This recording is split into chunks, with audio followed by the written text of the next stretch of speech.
What if we actually lived in the world of Dragon Ball? It would be amazing, right? The constant battles for the future of Earth and the universe, you trying to go Super Saiyan and actually doing it. Then there's Goku surpassing his limits again, only to end up sacrificing himself to save everybody.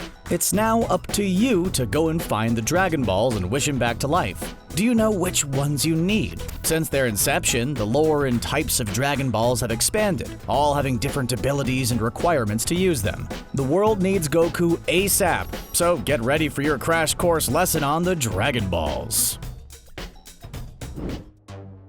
First stop on our crash course lesson is Earth, home of the original Dragon Balls. Introduced in Dragon Ball by a cute little Goku, just look at him. The Dragon Balls of Earth are composed of 7 mystical orbs that are no smaller than the size of a large orange. Created by the Namekian and Guardian of Earth, Kami, when all 7 of these starry balls are collected and put together, the mystic power of the Dragon Balls can be activated, and the eternal dragon Shenron can be summoned. To do so, you need to know this phrase. Eternal Dragon, by your name I summon you forth, Shenron. The skies, whether day or night, will turn dark. The Dragon Balls will glow with a hum, and like a bolt of lightning, Shenron will appear to you, ready to grant your wish. Now, originally, Shenron could only grant you 1 wish, but since being recreated by the new Guardian of Earth, Dende, now you get 3 wishes. Well, 2 if one of those wishes is to bring a large group of people back to life. When it comes to wishes, you can practically wish for anything you'd like, such as regaining youth, immortality, money, and so much more.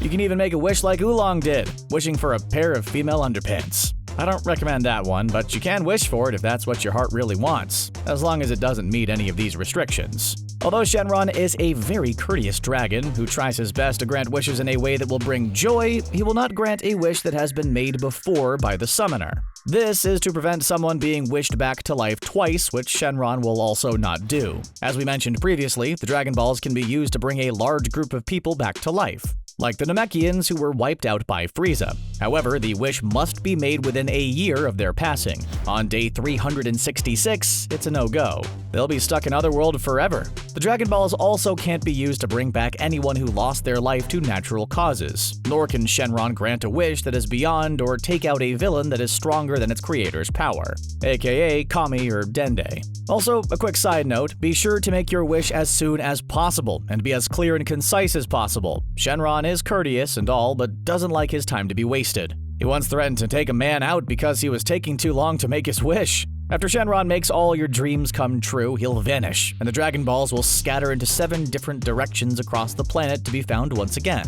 However, the Dragon Balls will be nothing but stone for the next year to prevent overuse, so don't go looking too soon. You see, according to Old Kai, an equal amount of negative energy is created alongside the energy used to make a wish come true. This dark energy is stored within the Dragon Balls and will disperse after 100 years, which before the creation of the Dragon Radar was plenty of time. As more wishes are made, that negative energy builds up.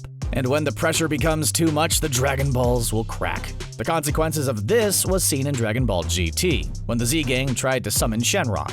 Instead, they were met by the Black Smoke Dragon who ate the Dragon Balls and then split into the 7 Shadow Dragons. So you've been warned. And that's about it when it comes to Earth's Dragon Balls, and they won't really help with our Goku problem who's already been wished back by the Dragon Balls. To solve this, we have to find a different set. We're off to Namek. Between the Earth Dragon Balls and the Namekian counterparts, there aren't many differences, but there are enough that make the Namekian ones just a little bit better, like their size for one. The common saying is that bigger is better, and that difference in size is also seen with the Namekian Eternal Dragon Porunga. Just look at those guns. I'm gonna need your workout regimen, sir. Don't let his look fool you though, because despite how massive he is, Porunga is nothing more than a big old teddy bear, who's patient, compassionate, and friendly. For example, when Tien and Chiaotzu were wished back, Porunga was found with a huge smile on his face, relishing in the joy of the others. Also, he had a bit of fun with Yamcha's resurrection by reviving him in a river. Yes, even to the Eternal Dragons, Yamcha is the butt of the joke. He also may have a bit of a crush on Bulma. Lastly, unlike Shenron, Porunga won't threaten your life over not making a wish. He'll just crack a fun little joke. Well, enough about Porunga's personality. How do you summon the guy? Like the Earth version, you'll need a phrase to awaken Porunga from his slumber, and you'll also need a Namekian. You see, while Porunga can speak other languages, he'll only come out to someone speaking his native tongue. This is likely a safety measure to ensure no one is using the Dragon Balls for nefarious gains, like Frieza. In order to summon Porunga, oh, here we go. It goes like this. Takara puto paparunga paparito just get Dende to do it. Well, now to the wishes. Once again, if a wish is to be made, it must be done in Namekian. Compared to Shenron, Porunga has always been able to grant 3 wishes, and can make a wish repeatedly regardless of the summoner, or if someone needs to be wished back to life more than once. So, our Goku problem is solved right there. Woo! But there's a catch. Unlike Shenron, Porunga can only wish back one person at a time, rather than a large group of people. So you're gonna have to be very selective on who you want to wish back. However, a huge plus to these Dragon Balls is that they only stay dormant for 130 days compared to Earth's 1 year. Also, if said person lost their life to natural causes for Porunga, that's no problem. So, who you have waiting in the other world won't have to wait too long, or worry about how they lost their life. You can now breathe easy. Porunga is also very considerate of those he's bringing back. When the Z-Fighters wished for Goku to be wished to the check-in station in Otherworld, Porunga informed them that Goku is in fact alive. And wishing him there would have the opposite effect of what they wanted. Also, when they made their wish for Goku to be brought back to Earth, rather than just doing it, Porunga asked Goku what he wanted, which we all know he declined. His compassion for others is also shown in how he brings people back. With Shenron, he has this whole thing about the soul being reconnected to the body, and will put you right back where you lost your life. Talk about trauma. Porunga will summon you wherever you wish the Maker is, reuniting loved ones. He's such a sweet guy. Unless you're Yamcha, of course. Now, here's a fast fact that you can take with you to your next Zoom get-together. You probably would think that the Namekian Dragon Balls are actually the originals which inspired Kami's work of art. You'd be wrong. The Namekian Dragon Balls were created from the shavings of the Super Dragon Balls, which we'll get to in a bit. It makes a bit more sense now why these things are so dang huge. The Super Dragon Balls are on a planetary scale, and their eternal dragon just woo!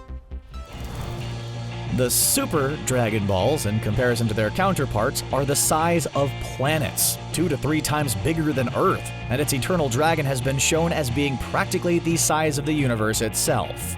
These Dragon Balls are the Dragon Balls that the dragons would collect to summon a dragon to make a wish, because Dragon Balls. Yep, to summon this great eternal beast, one must speak the language of the gods. With that, you'd think that the spoken phrase must be the most elegant choice of words ever put together, like, "O great dragon, hear my call. With humble abode I summon thee." Yeah, not quite. Instead, the correct phrase is, "Come forth, dragon of the gods, and grant my wish, pretty peas."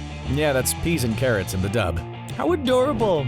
Oh, who knew the eternal dragons love baby talk?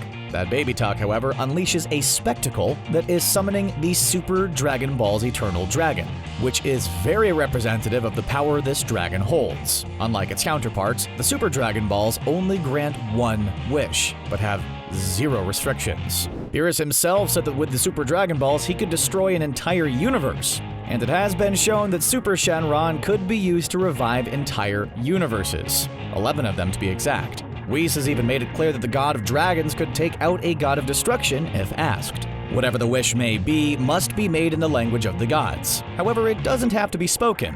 The wish could be made telepathically, but still must be made in the divine language. Also, the wish won't be made the large galaxy-sized version Super Shenron makes himself out to be. The Wishmaker will be transported to the core of his presence, or nucleus, where the wish will be made.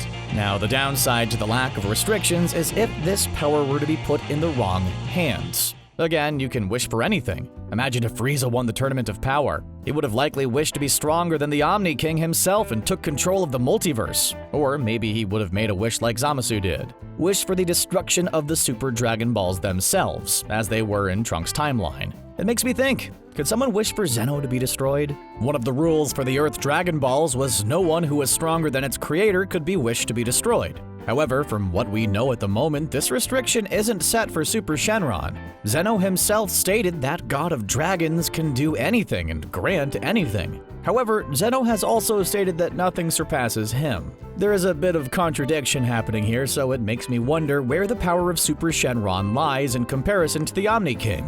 It would be an interesting storyline in the future if Zeno was erased from existence and now there's a power struggle between the angels, gods, and even mortals. Once Goku can 100% master Ultra Instinct, his power level will be on par and surpass some of the gods of destruction, if not all of them, meaning the angels are next on his list to surpass. Imagine a final battle between Goku and the Grand Priest. Toriyama, you can go ahead and take my money now. This kind of story could be the one to finalize Dragon Ball, and could be the way to introduce Omni Goku, who has circulated through fans' what-if stories for some time now. As we advance further into Dragon Ball Super, I'm sure more of Super Shenron's abilities and limitations will be explored along with more lore, as the universe itself is being explored by our heroes. However, before any new rules are implemented, make those wishes as soon as you can. I did. Why do you think no one has been able to secure a PS5?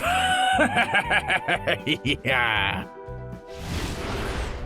CBR fans, what would you wish for? I think Eden Mike would wish for GT to be erased from existence. In our last Dragon Ball video, he said, "Did we have to bring GT into this? My heart dies a little anytime it's mentioned." Well, we mentioned GT in this video, didn't we? So, sorry for your heart, dude. Super sorry.